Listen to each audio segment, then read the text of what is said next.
Danny Friedman!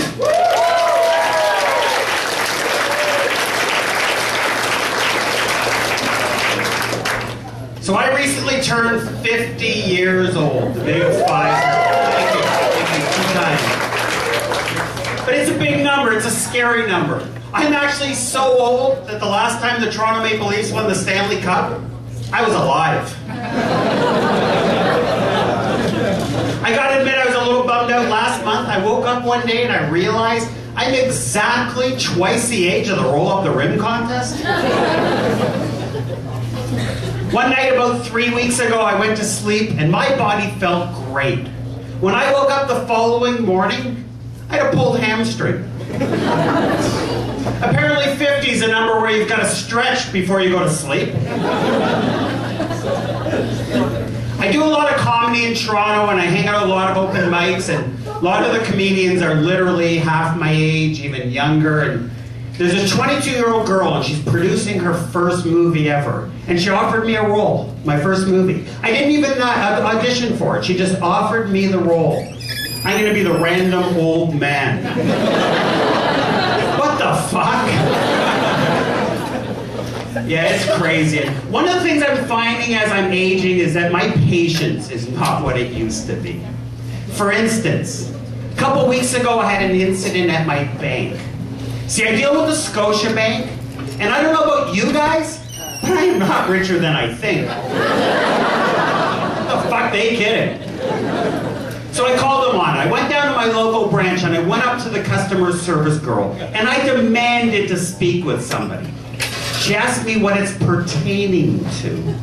I asked her what pertaining means. She said, what do you want to talk about? I said, I'm just not richer than I think. She says, how about we open up your portfolio? She says, you've got 0 stocks and 0 bonds, Danny. I told her I'd like to be called Mr. Friedman. She says, you've got $412 in your checkings account, $875 in your savings account, and your Visa $212. I looked at her and I said, I thought I would Visa $500. I am richer than I think. Yeah, patience. My patience is shot. See, I don't know about if in Ottawa they have in Toronto, we've got a lot of these street beggars. And one day last week I snapped at this lady. See, she stands in front of my apartment at the corner with a baseball hat, begging for change. And all day you hear her saying, feed my hat. The hat is sad. All day. So I walked up to her and I looked at her and I said, maybe your hat should get a fucking job.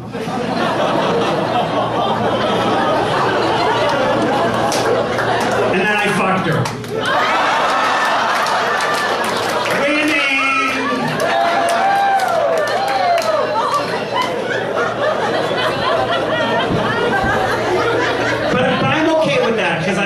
I'm recently single, so that's okay. But see, what happened last year? I was involved in a relationship for most of the year, and it was a really sweet relationship with a really sweet woman.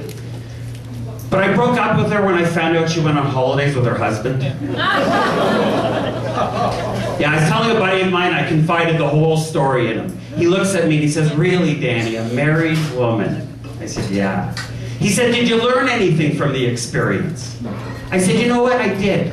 He said, "Great, what'd you learn?" I said, "I learned I can still get an erection." Another thing I'm finding as I'm aging is that a lot of things in life just are not evolving how I thought that they might. For instance, I was having dinner with my mother recently, and I just casually asked her how her friend Mark is doing. She looks at me and she says, "You mean my friend with benefits?" My mother. She's 82 years old. But then I started thinking, you know what? I know her friend Mark. And he worked for the government for over 40 years. And I assumed that my mother was just confusing benefits with pension.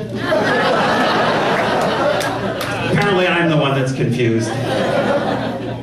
But I don't know. I recently realized I've got some issues.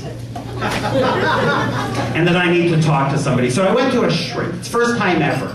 I sit down in his office, and the first thing he says to me is, "Hey, Danny, is the glass half full or is the glass half empty?" So I really calmly looked back at him and I said, "What fucking glass?" Yeah, I have some issues, and but you know what? It's not all because I turned 50. See, about 2.5 years ago, I was a victim. I was a victim of plentyoffish.com. I was living in Toronto and I met a woman, and not only did she not live in Toronto, she didn't even live in Canada. She lived in Montreal.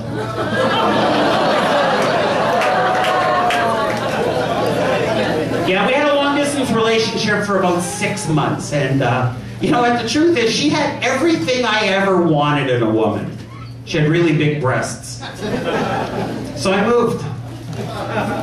And it was a nightmare, it really was. I lived there for about 6 months, and it was actually my very last night there. She was really frustrated that I didn't learn any French. She tells me at dinner, she goes, "Danny, tonight I'm going to teach you some French." So later that night, we're in bed, we're having sex. We were right in the middle of sex. Yeah, it's about a minute into it. She says to me, "Danny, your penis is petite." But I should have clarified it with her, because then I didn't know if petite meant long or thick. But then I tried to dazzle her with a little bit of my French, and I just looked at her and I said, "You know what the problem is? Your vagina's grand." You guys have been awesome. I'm Danny Freeman. Enjoy the rest of the show. Thank you very much.